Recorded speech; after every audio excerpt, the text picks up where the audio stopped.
and this relates to the changes in the Senate Majority Party leadership. A political earthquake has hit Kenya's Senate, and at the epicenter stands Kakamega Senator Boni Khalwale, once a loyal lieutenant of the ruling UDA party, now officially stripped of his Senate Majority Whip position in a move that has sent shockwaves across the political landscape. Now, Honorable Senators, via the letter reference number SEN/SBC/012/2025, dated 2nd December 2025, I received correspondence from the Senate Majority Leader, Senator Aaron Cheriot, EGH MP, regarding changes in the Majority Party leadership affecting the office of the Senate Majority Whip.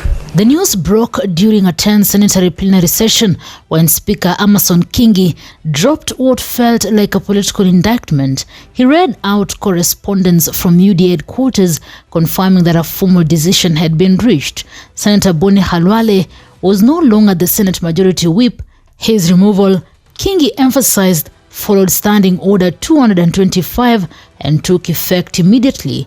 As you're aware, Standing Order 225 provides as follows. A senator elected under paragraph 1 may be removed by a majority of votes of all the senators belonging to the majority party. Further, Standing Order 227 states as follows, that upon a decision being made by the majority party or coalition under this standing order, the decision of the party or coalition shall be communicated to the Speaker in writing, together with the minutes of the meeting at which the decision was made. A, in the case of the removal of the Senate Majority Leader or the Deputy Senate Majority Leader by the Senate Majority Whip, and B, in the case of removal of the Senate Majority Whip or the Deputy Senate Majority Whip by the Senate Majority Leader. Now, Honorable Senators, pursuant to Standing Order 227, the said letter from the Senate Majority Leader was accompanied by the following documents. 1. Minutes of the Majority Party meeting dated the 2nd of December 2025, which is a record of the proceedings of the minute together with resolutions. And 2. Duly signed list of senators who attended the above indicated meeting. Now, from the correspondence, the minutes indicate that a resolution was passed to remove the Senate Majority Whip, Senator Dr. Boni Khalwale, CBS MP, in accordance with Standing Order 225. In that same breath, Kingi confirmed a successor, Bungoma Senator David Wakoli Wafula, previously a lesser-known figure in national leadership, has now landed one of the most strategically powerful parliamentary positions. With that single announcement, UDA had officially neutralized one of its most unpredictable and vocal member. The minutes further indicate the Majority Party elected Senator David Wafula Wakoli MP to serve as the Senate Majority Whip in his place. Now, Honorable Senators, Standing Order 228 provide as follows. The Speaker, upon receipt of the decision under paragraph 7, shall verify the correspondence received and deliver communication to the Senate within 3 sitting days. In this respect, I have verified the correspondence received and hereby communicate that the Majority Party has effected a change in the office of the Senate Majority Whip. The new office holder, therefore, with immediate effect is Senator David Wafula Wakoli MP. But these did not come out of nowhere. The cracks began to show during a Malava by-election, where Khalwale made a bold and risky move. Rather than supporting the UDA candidate David Ndakwa, he publicly campaigned for Seth Panyako of the Democratic Action Party Kenya. Not only did Khalwale ignore party loyalty, he spoke in tones that suggested frustration, distance, and defiance. I have refused to accept that lawyers don't count. I am saying in 2027, Bana Babaluya, this time will be counted and there will be none. His action did not go unnoticed. Nandi Senator Samson Cherargei, one of the UDA's most outspoken defenders, issued a stern warning on December 2nd. He declared that Khalwale had crossed the line and must pay for his political sins. In Cherargei's words, the Senate Majority Whip had betrayed the very party that gave him national stature and authority.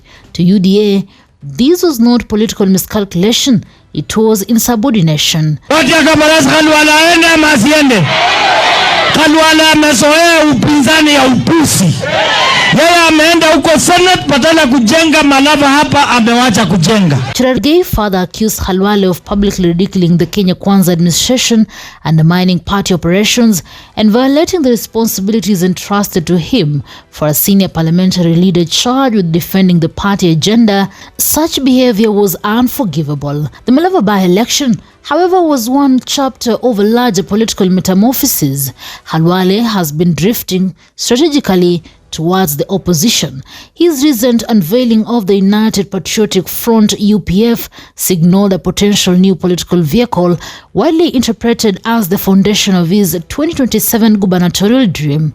According to Khalwale, UDA betrayed him. He claims that President William Ruto's coalition appears more inclined to support Governor Fernandez Barasa instead of backing him, despite his past loyalty. To him, the message was clear. UDA no longer sees him as part of his core plan. He won't be and say, wewe uwezi uliza serikali maneno. Wewe ni chief whip, unastahili kunyamaza, kujibu maswali na ujue tumekupatia gari. Really? If betrayal defined Khalwale's grievances, opportunity defined his next steps. During the Malava campaigns, he clearly enjoyed applause among opposition circles. In one forum, Khalwale publicly aligned himself with Eugene Wamalwa, declaring unwavering support for the opposition movement. The optics were unmistakable. He was no longer in UDA's corner. Eugene Wamalwa wasted no time capitalizing on the fallout. He welcomed Khalwale into the DAP Kenya orbit with open arms. Wamalwa even hinted that Khalwale could take over the prestigious deputy party leader role previously held by Ayub Savula. It was an invitation, a promise, and a warning rolled into one. UDA may push him out, but DAP Kenya was ready to receive him. With his ouster now official, the questions are loud and unavoidable. Is Khalwale's political star falling or simply rising somewhere else? Will the United Patriotic Front become his next launchpad? And will UDA's disciplinary purge strengthen the ruling party or expose internal fractures? One thing is certain, the bullfighter is no longer inside the UDA ring, and the political battle ahead may be the loudest of his career. Newsroom, Maisha TV, Reader, Kering Chebet.